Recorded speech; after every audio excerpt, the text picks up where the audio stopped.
Bueno, finalmente una aplicación del KPM, que es cómo transformamos una tasa nominal o aparente en real y cómo esa tasa la convertimos de moneda doméstica a moneda extranjera. Esto es de mucha utilidad y luego lo vamos a volver a retomar cuando estemos evaluando en contextos emergentes en donde todas las medidas se hacen no en moneda doméstica, dado que la moneda nuestra local no es reserva de valor y siempre se referencia a una moneda extranjera, particularmente el dólar.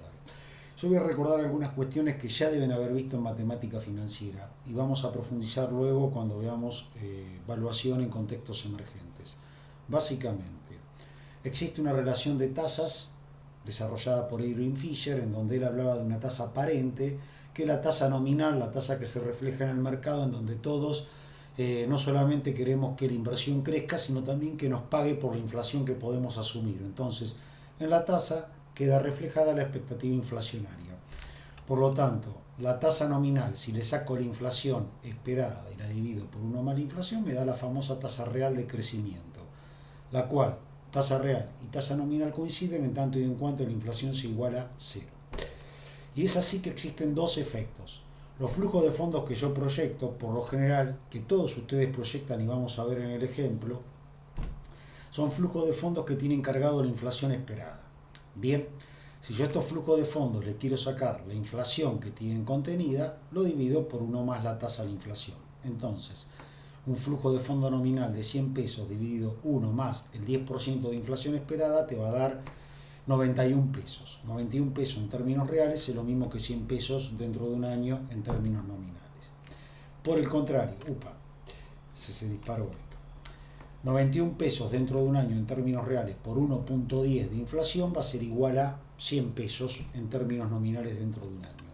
Y aquí es donde se debe producir una congruencia. El valor actual de los flujos de fondos en términos nominales descontado a una tasa nominal es lo mismo que el valor actual en términos reales descontado a una tasa real. Ejemplo, el valor actual de 100 pesos dividido 1 más la tasa nominal es lo mismo que el valor actual de 90 pesos reales dividido 1 más la tasa real. Congruencia, flujo de fondos nominales con tasas nominales, flujo de fondos reales con tasas reales. Ahora bien, si yo la tasa nominal en pesos la quiero transformar a tasa nominal en dólares, tengo que agarrar la tasa nominal en pesos y dividirlo 1 más la inflación argentina esperada sobre 1 más la inflación doméstica esperada, o viceversa. Si yo la tasa en dólares la quiero transformar a tasa en pesos, esta tasa en dólares la multiplico por 1 más la inflación doméstica dividido 1 más la inflación argentina. Ahora lo vamos a ver en un ejemplo muy sencillo. ¿Por qué me sirve esto? Sobre todo en contextos emergentes como Argentina, porque muchas veces, como nos pasó en el ejercicio, no tenemos variables ni de tasa libre de riesgo ni de adicional por riesgo de mercado y debemos, por una técnica de comparables, utilizar variables de otros mercados. Entonces, usando variables de otro mercado como el de Estados Unidos, podemos transformarla a pesos domésticos. Finalmente, como vamos a ver en el ejemplo, y luego voy a retomar este tema, cómo transformamos flujos en moneda extranjera al tipo de cambio futuro. A ver, si yo tengo 100 pesos proyectados y los quiero transformar a dólares futuros, no lo puedo dividir por el tipo de cambio hoy, lo voy a tener que dividir por el tipo de cambio futuro. Consecuentemente, estos flujos de fondos 100 lo voy a dividir por cuánto va a ser el tipo de cambio futuro el día de mañana. Y el tipo de cambio futuro, que lo vamos a ver en la clase de futuro, responde a una teoría de paridad. El tipo de cambio futuro, el dólar futuro, es igual al dólar hoy multiplicado por cuánto va a ser la inflación en Argentina dividido cuánto es la inflación en Estados Unidos. Y ahí tenemos un equilibrio entre ambas monedas.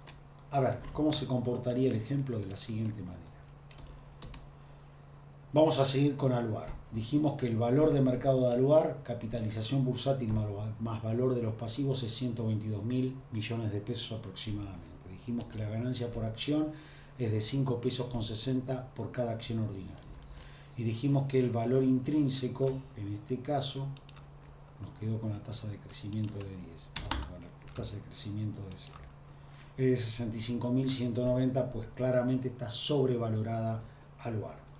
La inflación esperada en Argentina es del 30% y vamos a suponer una inflación esperada en Estados Unidos del 2,5%. Permiso, vamos a corregir aquí. Y como estamos trabajando octubre del 2019, suponíamos que la cotización del dólar oficial era de 56 pesos. Ahora bien, según el modelo KPM, CAE es del 24,29% y el valor de la acción es de 22,47. El valor intrínseco, el precio de mercado es de 34 pesos, perdón, de esta acción. 31 pesos, claramente está sobrevaluada y debe bajar. Bueno, a ver, el porcentaje de la deuda sobre el activo es del 53%, el porcentaje del patrimonio neto sobre el activo es del 47%. Esto obviamente sale de los valores que nosotros teníamos en el ejercicio anterior.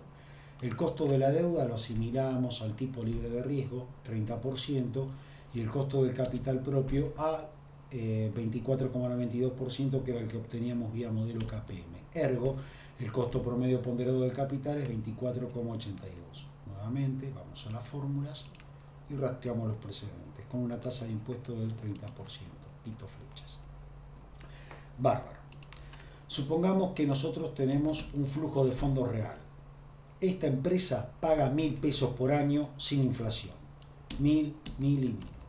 Si yo le quiero incorporar la inflación y supongo que la inflación va a ser del 30% todos los años, entonces 1.000 reales dentro de un año equivale a 1.300 nominales dentro de un año. 1.690 y 2.197. Observen el fenómeno de la inflación, cómo hace que las magnitudes nominales se vayan incrementando, pero en términos reales siguen siendo los 1.000 pesos, seguís pudiendo comprar lo mismo. Lo que ocurre es que esos 1.000 pesos de mañana son, en términos reales, son 1.300 mañana, esos 1.000 pesos dentro de 2 años son 1.690 y así sucesivamente.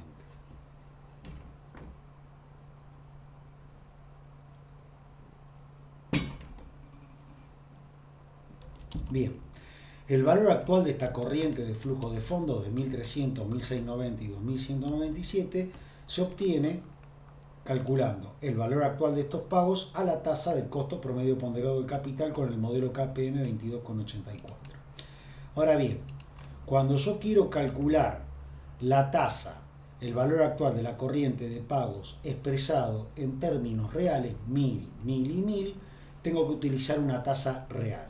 Y la tasa real no es la tasa nominal de 22,84. ¿Cómo lo obtengo? Aplicando la ecuación de tasa real. 22,84 menos la inflación esperada sobre 1 más la inflación. La tienen aquí. ¿Y la tasa cómo queda? La tasa queda negativa. ¿Por qué negativa? Porque la inflación esperada del 30% es superior al 22,84. Si yo hubiese puesto una inflación esperada del 10%, ¿la tasa cómo quedaba? La tasa quedaba positiva, en un 11,67, era la tasa real. Vamos a deshacer. Pero este obviamente no es un dato que se corresponde con la realidad. Y fíjense que se cumple la paridad a la cual hacía referencia. Este valor actual de 3.363 es lo mismo que este valor actual de 3.363 descontando los flujos de fondos nominales y utilizando la tasa nominal. Y si queremos llevar a dólares estos flujos de fondos, yo el dólar, hoy 56 pesos, lo tengo que proyectar adentro de un año, 2 y 3. Para esto, ¿qué hago? Obviamente aplico un tema que vamos a volver a ver en futuros. Tomo el tipo de cambio contado, 56, y lo multiplico por 1 más la inflación que espero en Argentina, dividido 1 más la inflación que hay en Estados Unidos, y te da 71,02 para el primer año.